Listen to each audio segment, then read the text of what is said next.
ચીનની કાર્યક્રમની શરૂઆતમાં કહ્યું કે આજે શહીદ દિન છે।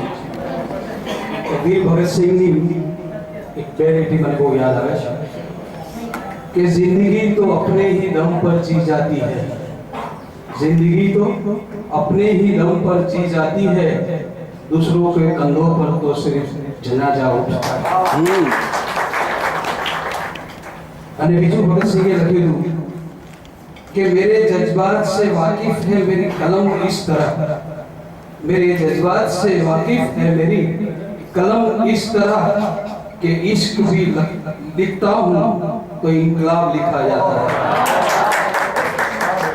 कि इश्क भी लिखता हूँ तो इनकलाब लिखा जाता है। भगत सिंह ने आगे अपने आ रीते श्रद्धांजलि आपी।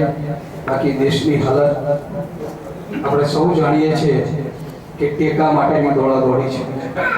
ત્યાં શહીદ ભગતસિંહની આ વાત આપણને બહુ યાદ આવે કે જિંદગી તો જી જાતી है अपने ही दम पर।